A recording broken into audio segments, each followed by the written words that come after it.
యేసుక్రీస్తు ప్రభు శిలువ శ్రమల ధ్యాన కూడిక 33వ రోజు. అందరూ కూడా చర్చికి రండి. ఇవన్నీ ముగించే రోజులు, ఇక అందరూ శ్రద్ధ కలిగి రండి. ఇంతకాలం చాలా ఖచ్చితంగా వస్తున్న మీకు దైవ ఆశీర్వాదాలు రాబోయే కాలంలో కూడా అలాగే ఉండి సంపూర్ణమైన దేవుని దయకు దీవెనకు పాత్రలు కండి. ప్రార్థన చేద్దాం. సర్వకృపానిధి గొప్ప దేవా, మీ పాదములకు స్తోత్రాలు. 33వ రోజు శ్రమల ధ్యాన కూడికను ఆశీర్వదించండి. క్రీస్తు ప్రభు శిలువ శ్రమల ధ్యాన కూడికలు పాల్గొన్న బిడ్డలందరినీ ప్రేమించండి. ఆద్యంతము మీ సన్నిధి మాత ఉంచి మీ వాక్యం మాకు దయచేసి మా అందరికి కూడా దేవుని యొక్క దయను, ఆయన అద్భుతమైన ప్రేమ మాయలు ఉంచమని క్రీస్తు యేసు దయగల నామమున అడుగుతున్నాము తండ్రి. ఆమేన్. మన ప్రభువును రక్షకుడైన యేసుక్రీస్తు వారి పరిశుద్ధ నామములో వచ్చిన ప్రతి బిడ్డకు దైవ ఆశీర్వాదాలు. కొన్నాళ్ళు పొలంలో కోతలు ఉన్నాయని, లేకపోతే మినప కోత అని ఆలస్యం చేశారు. అది అయిపోయింది. అయిపోయినాక ఇంకా దేని కొరకు వెళ్తున్నారు కదా. దేవునికి చోటు ఇచ్చే మనస్సు లేకపోవటం దురదృష్టం. దేవుడికి చోటు ఇవ్వండి. దేవుడు చూసి చూడనట్టు ఉంటాడని ఎవరు అనుకోకండి. దైవాలయం నీకు చేరువుగా ఉంటే అది నువ్వు ఉపయోగించుకోలేనప్పుడు అది నీ పాలిటి దురదృష్టం అవుతుంది కూడా. దేవుడు నీకు ఇచ్చినటువంటి ధన్యత అల్లంత దూరం వెళ్ళకుండానే తగిన విధమైన దైవ సన్నిధి మీకు ఇవ్వగా దాంట్లో రానుందని వారుగా ఉంటే దేవుడికి గొప్ప చెప్పుకోవాలి.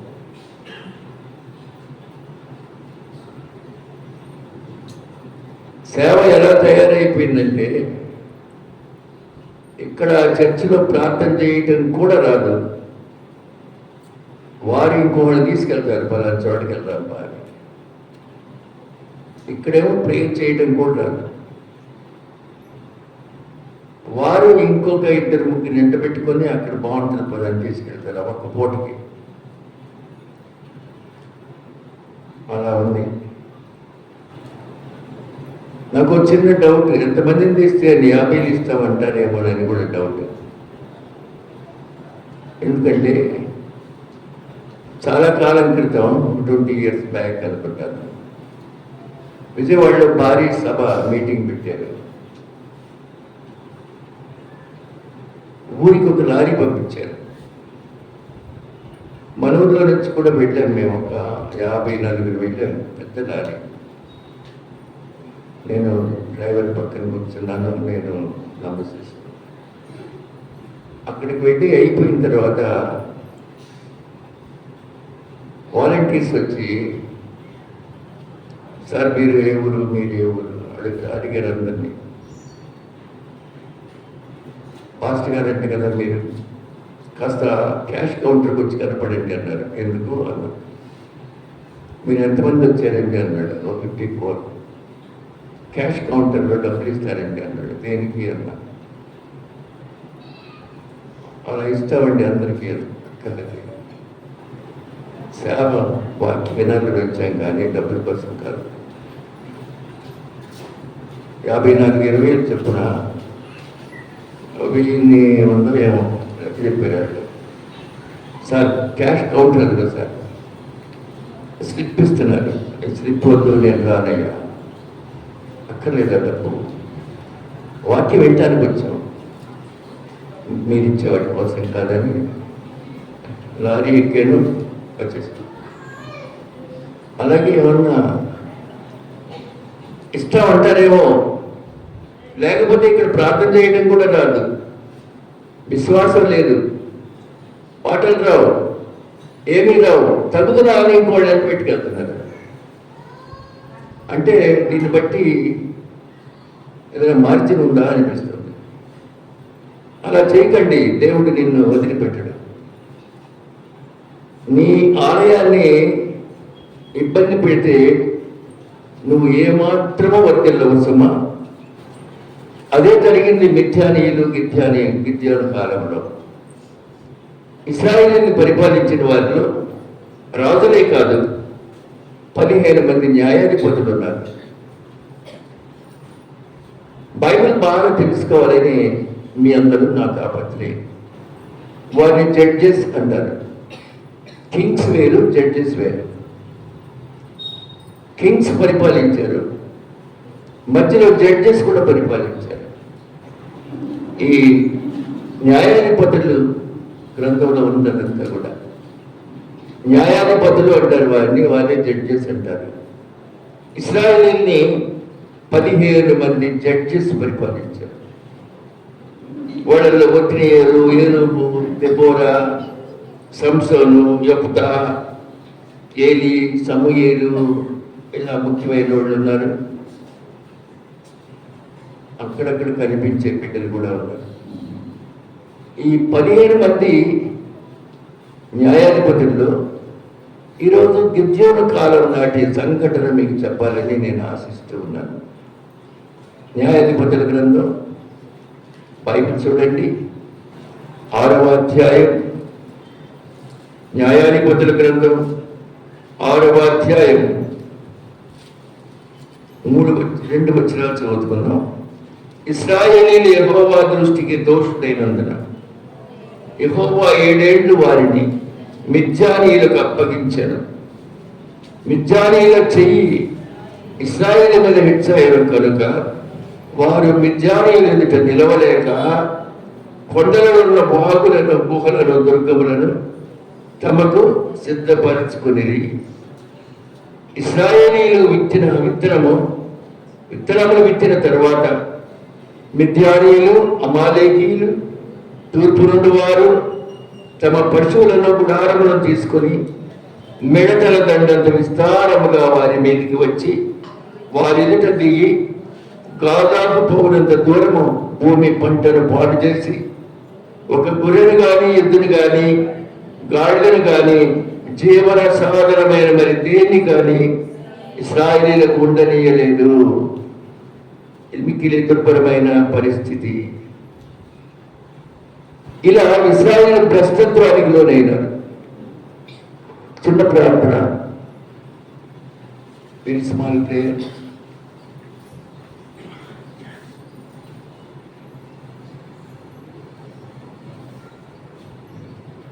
శ్రావణి చిన్న ప్రార్థన చేయమా.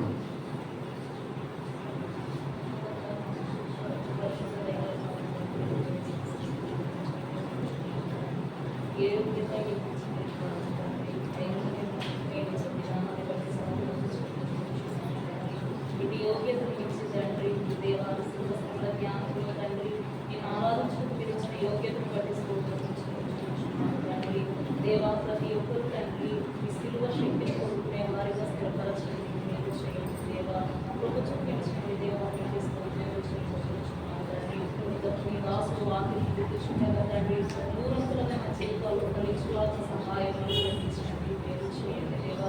మీ దేవుని గురించి చూపించుండగా తండ్రి మేము తెలుసుకుని తండ్రి ప్రకారం జీవించులాగా సహాయం అనుగ్రహించండి.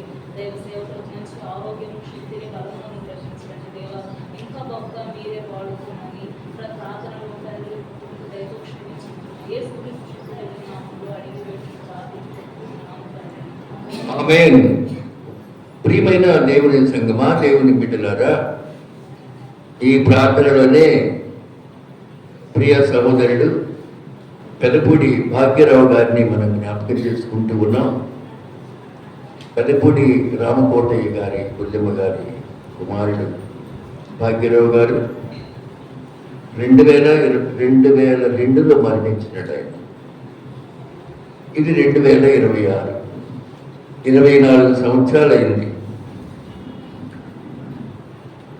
తన భార్య నాగేలమ్మ కుమారుడు ఆనంద్, ఎల్ఐసి ఆఫీసర్ ఆనంద్, కుమార్తెలు సునీత, సుజాత. 24 సంవత్సరాల తర్వాత కూడా ఎవ్రీ ఇయర్ 24 సంవత్సరాల నుంచి కూడా తండ్రిని జ్ఞాపకం చేసుకుంటూ చాలా భారీగా పలహారం అనేది తీసుకొచ్చారు. వారికి నా హృదయపూర్వక ఆశీర్వాదాలు. ప్రియమైన దేవుని సంగమా, దేవుని బిడ్డలారా, ఇశ్రాయేలీయులు అంటే దేవునికి చాలా ప్రియమైన వారు. కానీ ఇశ్రాయేలీయులు అయిపోవడానికి కారణం ఏంటి? ఏమైపోయారో చూశారుగా. ఇశ్రాయేలీయులు యెహోవా దృష్టికి దోషులైనందున. దోషం అండి మన జీవితంలో మనం మంచోడమని మనం అనుకుంటున్నాం, కానీ పలు రకాలైన దోషులు మనం. దోషపూరితమైన హృదయాలు కలిగిన వారి, దేవుడంటే లెక్కలేని వారి మనం. నేనే చాలా గొప్ప అనుకునే అహంభావం కలిగిన దోషం ఉంది మన జీవితాల్లో. ఇశ్రాయేలీయులు అలాగే అనుకున్నారు. మా అంత గొప్పవారు లేరు, మా అంత మిక్కిలిగా దేవుని వలన ఆశీర్వదించబడిన వారు లేరు అని అనుకున్నారు. కానీ రోజులు ఇప్పుడు అలాగే ఉండవు. దేవుడు వారిని శ్రమల కాలానికి అప్పచెప్పినాడు.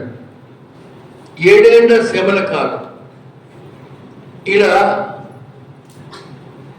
దేవుని దృష్టిలో ఎప్పుడైతే మనము మిస్బిహేవియర్ చేస్తామో, దోషులుగా ఉంటామో, దేవుడు విడిచిపెట్టడండి, మర్చిపోకండి. తర్వాత ఆలోచించుకోవాలి, ఇది నాకు ఎందుకు జరిగింది అని. ఆలోచిస్తే పోయినది వెనక్కి రాదు. ఇక 7 ఏళ్ళు మిథ్యానీయులు ఇశ్రాయేలుకు శత్రువుడైపోయినారు. మిథ్యానీయులే కాదు, ఇంకా 2 తయారయ్యారు. అమ్మోరీయులు, ఇంకా అమాలేకీయులు. అమాలేకీయులు తూర్పు నుండి వారు. మిథ్యానీయులు, అమాలేకీయులు, తూర్పు దేశం వారు ముగ్గురు వచ్చేసి పంటను తీసుకెళ్ళిపోతున్నారు. పంట అంతా నూర్చుకొని అక్కడే ఉండి రేపు ఇంటికి తీసుకెళ్లాలనే తరుణంలో వచ్చేస్తారండి. మిథ్యానీయులు బండ్లతో వస్తారు, ఆ పంట అంతా అందరూ ఎక్కించుకుంటారు, వెళ్ళిపోతారు. అడ్డం వచ్చిన వారిని కొడతారు లేదా చంపేస్తారు. పశువులను కూడా తీసుకెళ్తారు. ఇలాంటి దుర్భరమైన పరిస్థితుల్లో ఉన్నారు వారు. అంటే దేవుడు అటువంటి వారిని, భ్రష్టులుగా ఉండిపోయిన బిడ్డలకు ఒక లెసన్ నేర్పిస్తున్నాడు. 7 ఏళ్ల పాఠం ఇది. ఈ శ్రమల కాలంలో వారు ఇతరుల చేత పలు విధాలుగా హింసించబడుతూ ఉన్నారు. పంటలు తీసుకెళ్ళిపోతున్నారు, పశువుల తోలికెళ్ళిపోతున్నారు. కనుక వీళ్ళు ఏం చేశారంటే, ఇశ్రాయేలీయులు కొండల సందుల్లో దాక్కోవడానికి వెళ్ళారు. కొండ గుహల్లో, వాగుల్లో కూడా. వాళ్ళు వచ్చేటప్పటికి వాగుల్లోకి వెళ్ళిపోతున్నారు, లేకపోతే కొండలు తీసుకొని పుడతారు. వాళ్ళు పంటను తీసుకెళ్ళిపోతారు, ఏది అందితే అది తీసుకెళ్ళిపోతారు. ప్రియమైన దేవుని బిడ్డలారా, పంటను, మిగిలిన పంటను పాడు చేస్తారు. ఈ ప్రకారం జరుగుతూ ఉంటే దేవుడికి మొరపెడుతున్నారు ఇశ్రాయేలీయులు. ఇశ్రాయేలీయులు చేసిన పని ఎప్పుడు అదే. ఫరో యొక్క దాస్యాన్ని భరించలేక దేవుడికి మొరపెడితే దేవుడు వారికి ఒక నాయకుడిని పంపించినారు. ఆయన పేరు మోషే. ఆ తర్వాత ఏమైందంటే ఇంకా అలాగే జరుగుతూ ఉంది. ఇప్పుడు ఇంకొక నాయకుడు కావాల్సి వచ్చారు. మిథ్యానీయులు పెట్టిన బాధను బట్టి 7వ వచనం, ఇశ్రాయేలు యెహోవాకు మొర్ర పెట్టగా యెహోవా ఇశ్రాయేలు దగ్గరకు ఒక ప్రవక్తను పంపెను. అతడు ఏమంటున్నాడంటే, ఓ ఇశ్రాయేలు వాళ్ళారా, దేవుడు సెలవిచ్చినదేమనగా, ఐగుప్తు నుండి మిమ్మల్ని రప్పించి దాసుల గృహంలో నుండి మిమ్మల్ని తోడుకొని వచ్చాను నేను. దేవుడు మాట్లాడుతున్నాడు చూడండి. ఐగుప్తులో ఉన్నటువంటి మిక్కుటమైన బానిసత్వం నుంచి మిమ్మల్ని బయటకు తీసుకొచ్చాను. మిమ్మల్ని బాధించిన వారందరి చేతిలో నుండి మిమ్మల్ని విడిపించాను. మీ ఎదుట నుండి వారిని తోలివేసి వారి దేశాన్ని మీకు ఇచ్చాను. మీ దేవుడైన యెహోవాను నేనే. దేవుడు మాట్లాడుతున్నాడు. అంతా కూడా దేవుడు మాట్లాడతాడు.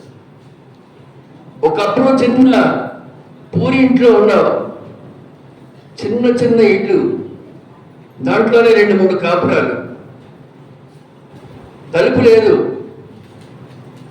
ఏదో ఒక తడికి అడ్డం ఉండేది, బయట ఒక మంచం పెట్టేవాడు తడికి ఆరించి. అటువంటి దుర్భరమైన పేదరికం నుంచి మేము బయటికి తెచ్చి ఈరోజు మిద్దెలు మేడలు మీకు ఇస్తే మీరు నా సన్నిధిలో లేరే. దేవుడు ప్రశ్నిస్తాడు, గ్యారంటీకి ప్రశ్నిస్తాడు. దొరుకుతావు ఓ సహోదరి సహోదరుడా. You will be caught hold by the almighty. దేవుడు నేను పట్టుకుంటాడు. ఎందుకంటే నీకు ఇచ్చిన సౌలభ్యాన్ని అంతా మర్చిపోయినావు. ఏ విధంగా నువ్వు పస్తులున్నావో మర్చిపోయావు. ఏ విధంగా చాలని జీవితాన్ని అనుభవించావో మర్చిపోయినావు. ఒక విధంగా మనం కూడా అలనాటి ఇశ్రాయేలీయులను పోలి ఉన్నాం.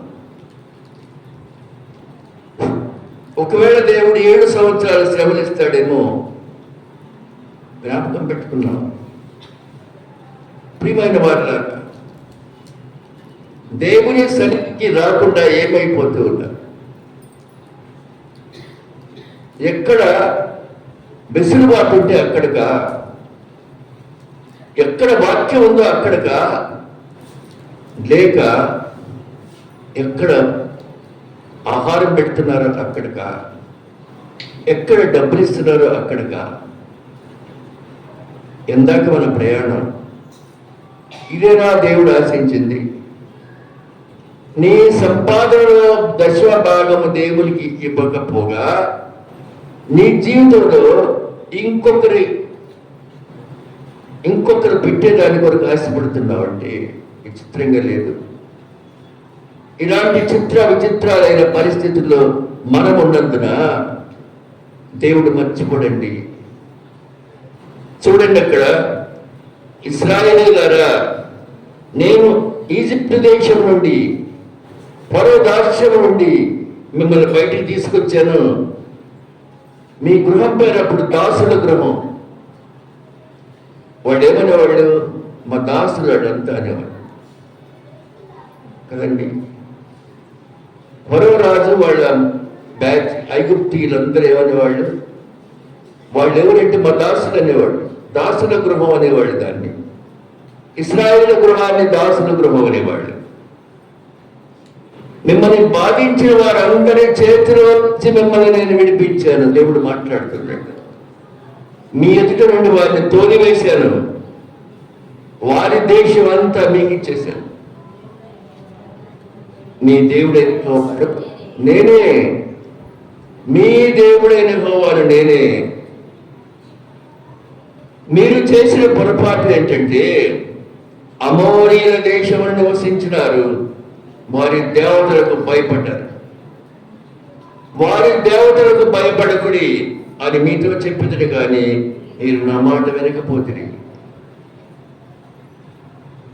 దేవుడంటే భయపడాలి, కానీ విగ్రహారాధనకు భయపడుతున్నారు. దయ్యముల బోధకు అలవాటు పడిపోతున్నారు. దయ్యం అంటే భయపడుతూ ఉన్నారు. దయ్యముల బోధ ఎందుకు చెవి ఒగ్గుతూ ఉన్నారు. ఇది చాలా చాలా తప్పు పని. నా దేవుడు నాకు తోడుగా ఉంటే అనే పదం వదిలేసినావు. ప్రియ దేవుని సంగమా, దేవుని బిడ్డలారా, రాత్రి మీతో మనం చేస్తున్నాను. అంత గొప్పదైన ఇశ్రాయేలు జనాంగం దేవుని చేత విసర్జించబడినారు. ఆహారానికి అలవటిస్తూ ఉన్నారు. ప్రియమైన వారులారా, ఈ సంఘంలో జీవితం అంతా బ్యాప్టిస్ట్ సంఘ బిడ్డలుగా ఉండి ఈ సంఘంలోనే మరణించిన బిడ్డలు, పెద్దయి మరణించిన బిడ్డలు, వారి బిడ్డలుగా మీరు వారి ఆత్మశాంతి కొరకు ప్రవర్తిస్తూ ఉన్నారా? లేదు కదా. బ్యాప్టిస్ట్ సంఘాన్ని తల్లి సంఘం అంటారు. ఎక్కడ చూసుకున్నా నా తల్లి వెళ్ళిన సంఘం అనే ఉద్దేశం కలిగి ఉన్నావా? లేకపోవటం బట్టి ఒకనాడు దేవుడికి నువ్వు ఎక్కువ చెప్పాల్సి వస్తావా? దేవుడికి భయపడండి, దయ్యాలకు కాదండి. దయ్యం లేదు. నేను చెప్తున్నానుగా, బ్యాప్టిస్ట్లో ఉండదు దయ్యపోద, లూథరన్లో ఉండదు దయ్యపోద, ఆర్సిఎం రోమన్ కేథలిక్ మిషన్లో దయ్యాల గురించి చెప్పరు. కానీ మిమ్మల్ని భయపెట్టాలంటే బోధ ఉందని చెప్పాలి. అది ఒక కొత్త బోధ, అది కొత్త మిషన్. ఆ రకంగా మిమ్మల్ని వయసుపరుచుకోవాలి. అందుచేత పేరొందినటువంటి పురాతన సంఘాలు ఆ యొక్క జెంటిల్నెస్ అలాగే ఉండిపోయింది. చివరికి చిన్న సంఘాలు దేవుని భయం లేనందున, విచ్చలవిడిగా ప్రవర్తించినందున ఇదిగో విసర్జించబడిన ఈ బిడ్డలు ఇశ్రాయేల్ వలె అయిపోయినాం. ఇక చూసి చూసి దేవుడు మనకు దూతను పంపించినాడు ఇశ్రాయేల్లో. అప్పుడే ఒక బలాఢ్యుడైన వాడు ఉన్నాడు, గిద్యోను. ఇంగ్లీష్లో గిడియోన్ అంటారు.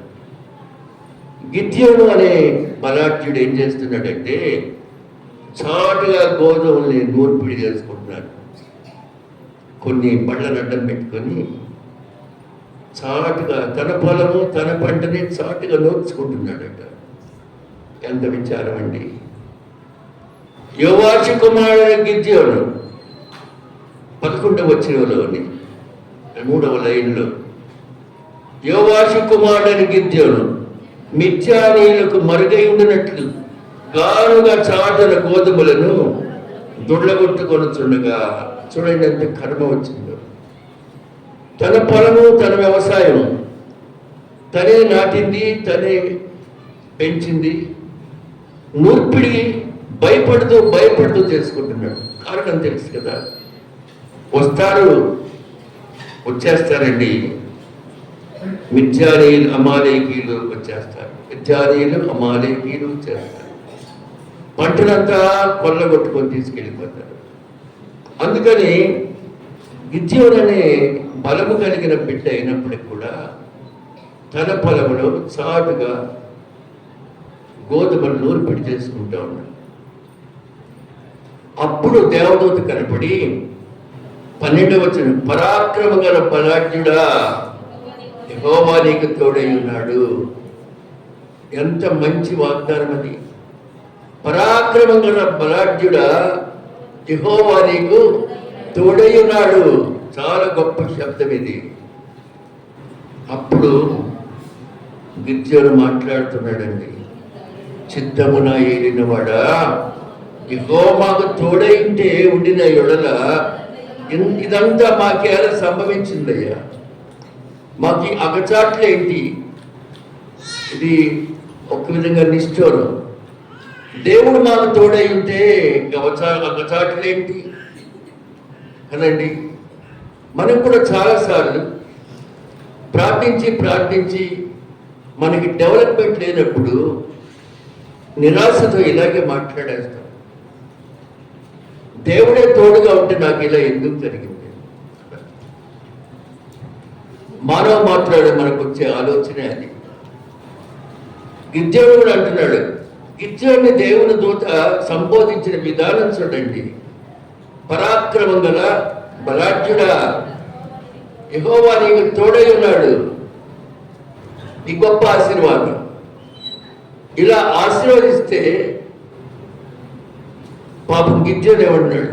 చిత్తమున ఏలినవాడా యెహోవా మాకు తోడై ఉంటే ఇదంతా మాకు ఎలా సంభవించిందండి?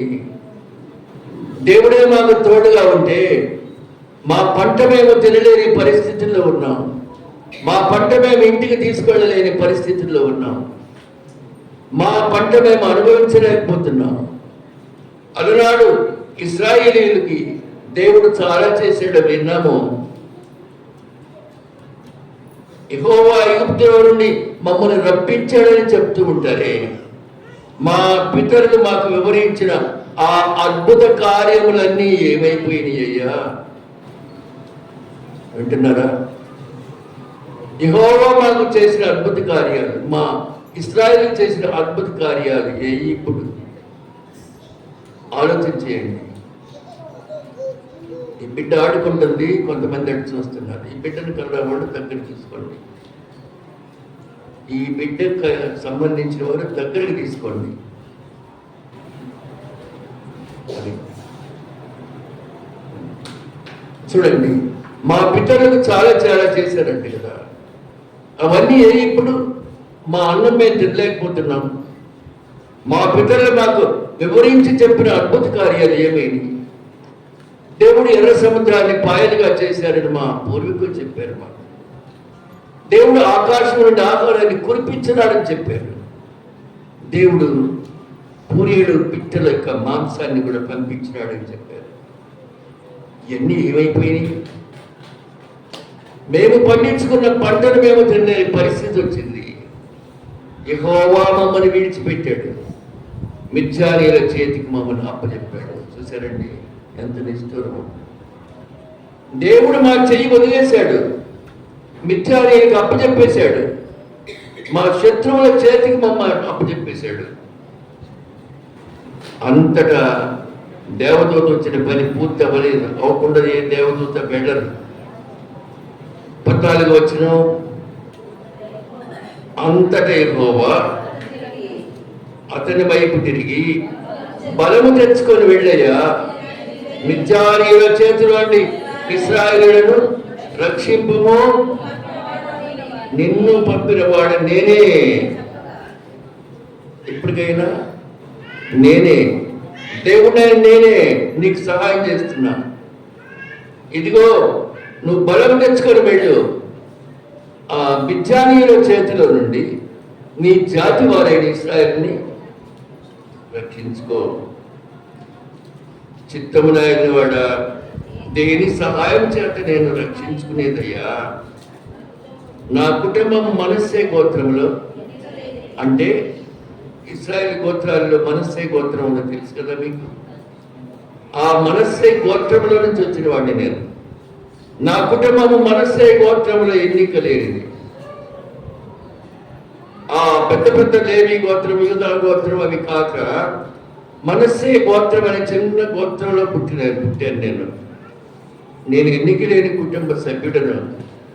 నా పితరుల కుటుంబంలో నేను కనిష్ఠుడనే ఉన్నాను అని దేవదూతతో జవాబు చెప్పినాడు. అందుకు యెహోవా అయినా ఏమి, నేను నీకు తోడై ఉందను కనుక ఒకే మనిషిని హతం చేసినట్లు మిద్యానీయులు నీవు హతము చేస్తావు. 1,20,000 మంది పైన వారు మిద్యానీయులు, మామూలు కాదండి. 1,20,000 మంది ఉన్నారు వారు. వీరిని కొల్లగొట్టేవాడు. కానీ దేవుడు ఏమన్నాడంటే ఒక మనిషిని హతం చేసినట్టు ఎంటైర్ మిద్యానీయులను హతం చేస్తావు నువ్వు అని దేవుడు అంటున్నాడు. ప్రియమైన దేవుడు పిల్లలారా, ఈ సందర్భంలో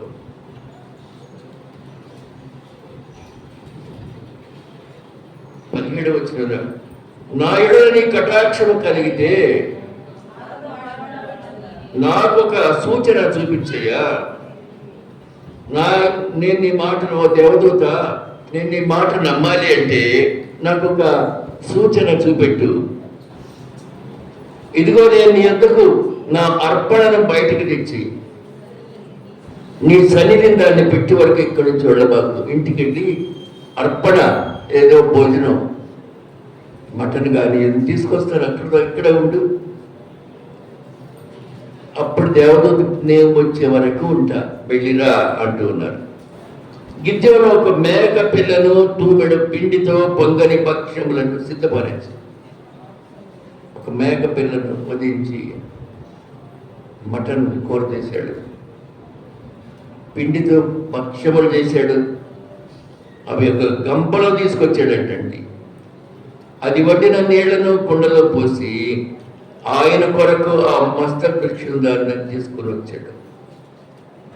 దేవదూత ఆ మాంసమును పొంగని భక్ష్యములను పట్టుకొని రాతి మీద పెట్టి, ఏదో సూచన చూపించమన్నావు కదా, అదిగో ఆ ఎత్తైన రాతి మీద నువ్వు తెచ్చిన భోజనం అంతా పెట్టిన తర్వాత దాని మీద నీళ్లు పోసి తడిపేసాయి. నువ్వు తెచ్చిన మటన్, రొట్టెలు అన్నీ తడిపేసాయి.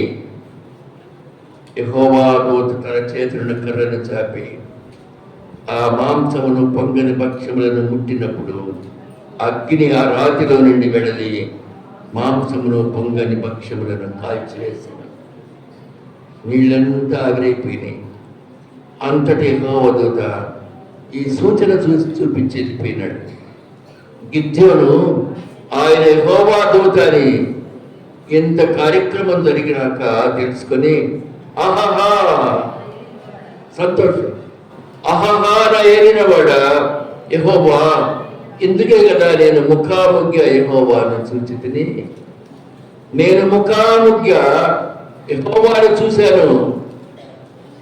అప్పుడు నీకు సమాధానము, నీకు సమాధానం, భయపడకము, నీవు చావు అని అతనితో చెప్పాను. అక్కడ గిద్యోను యెహోవా నామమున బలిపీఠం కట్టి దానికి యెహోవా సమాధానకర్త పేరు పెట్టాను. నేటి వరకు అది అబి ఎజ్రీయులైన ఓఫ్రాలో ఉన్నది.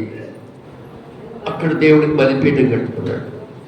దేవుని స్తుతించే బలిపీఠం కట్టుకున్నాడు. దేవుని కొరకైన బలిపీఠం కట్టుకున్నాడు గిద్యోను. ఆ తర్వాత మరి మిథ్యానీయుల్ని పంపించేది ఎలాగో, వారి అక్రమాల్ని ఎలా అణచాలి, వాళ్ళేమో సుమారు 1,20,000 మంది దాకా ఉన్నారు. ఇశ్రాయేలు బలాఢ్యులేమో 300 మంది ఉన్నారు.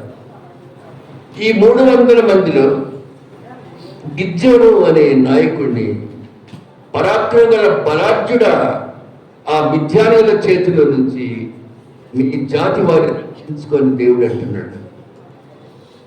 అది నేను కంటిన్యూ చేయలేనండి, రేపు చూద్దాం. ఎందుకంటే టైం ఇస్ అప్.